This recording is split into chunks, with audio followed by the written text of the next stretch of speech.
Hi, I'm Sarah and this is Clarissa. Welcome back to Ground Zero. Hey Clarissa, have you encountered bad service before? All the time, unfortunately. I'm someone who has very high expectations and expect good service and get really annoyed when customer service assistants have a bad attitude. You're not alone. As Stomper Raffles tells us about how his experience at USS was ruined by a crew member who made his nephew cry. He wrote, "We are German visitors visiting Sentosa for the first time with our family and kid. Having spent so much money at Universal Studios Singapore, our enjoyable mood was spoilt by the bad service and the sulky crew member pulling a long face. The Waterland show attracted over 400 people and we were seated at different levels of rows of benches. He came walking up to us, policing us like criminals with his hands on his back and insisted for my nephew to keep his sword, claiming that his plastic sword will hurt people. As a young child, he was very happy and excited for the show, and the experience was marred by such bad and discourteous attitude from that sulky-faced man, and my nephew cried. The man then walked up and down to check if my nephew had kept the sword away." The Stomper added, "The plastic sword was bought in Sentosa's Universal Studios and he carried it all day long, till at the show, where he was told to put it away as swords were not permitted. Then why sell the sword here at Universal Studios Sentosa?" I asked. The crew member replied, "It is illegal to even hold swords, as it might hurt others." Well, I guess that's true because the sword may have been a distraction to other members of the audience, but perhaps the message was not put across in the right way. Stomper Sam Lee in 1982 agreed with you and wrote, "It would have been a different story if the crew was smiling when he gave that comment. Sometimes when you come across someone who is sulky, grumpy, etc., give that person the benefit as he or she may have had a bad day.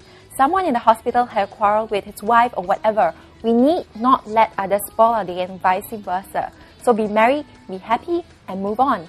Imran Bex cited Stomper Raffles and said, "Sounds ridiculous. Hope something is done about that staff member. By the way, it's Waterworld and not Waterland." Well, thanks for pointing out the error, Imran Bex. In another entry, a Stomper said that a sales assistant from a store in Bugis Junction had told her to fly back to Singapore from Canada if she wanted to collect a missing ink pump for a pen she had purchased from the same store. Stomper Visitor wrote that she had purchased a fountain pen from the store and, as the store did not carry ink cartridges, the sales assistant persuaded me to purchase an ink pot to use with the already attached pump. After returning to Canada, I realized that the pump was missing and called the store to ask if they could send the missing part to me.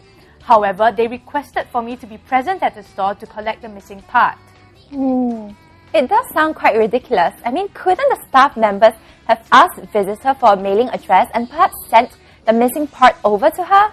The Stomper added, "I have again tried to reason with them that I would not be returning to Singapore and would gladly provide the receipt number and my contact information. They refused and insisted that I fly back to Singapore to collect the missing part. Without the missing part, the fountain pen is as good as useless." I would have been quite disappointed too if I were her. And Stomper Lester Liu offered some words of advice and said, "I propose you write into the Singapore Tourism Board and the authorities will then act on this by demanding the retailer to send the converter to you. Freight charge is fully borne by the retailer, and if the retailer ignores this demand, they will be blacklisted." I didn't know that there was such a practice in the first place. Stomper Sway with me feels that visitors should bear some responsibility and wrote, "In the first place, you should have checked. And the workers in the shop are kind of brainless. I mean, come all the way back to Singapore to collect the little thing?" P19 Hit SG summed it up and wrote, "Dear tourist, I am sincerely ashamed and sad to hear about your shopping experience in Singapore. But please leave your dissatisfaction to the shop and its employees and not let it spoil your impression of Singapore as a whole." Do you like sashimi, Clarissa? Yeah, actually I do. I love sashimi. Well, a Stomper had his sashimi dining experience marred when he found pieces of printed receipts floating around in his sashimi. The Stomper said the restaurant manager and chef explained that the papers were used at the bottom of the plate to stabilize the ice for the sashimi. They claimed that if you ate fast enough, you would not notice whatever paper that was below. Well, that sounds quite fishy, and I too would have been pretty disappointed if I were in the Stomper's position. Stomper Relax Kumar commented, "My goodness, for me I would have slapped that manager's face and shoved that receipt in his bloody mouth. Stabilize that." Wow, that's fierce. 112LOL1 wrote, "Printed receipts are poisonous, you know, right?" Oh no, that's not too good. I sure will check my food for any strange objects in them before I tuck in next time. Me too, me too. Now check out our next clip to find out more about road rage. See ya!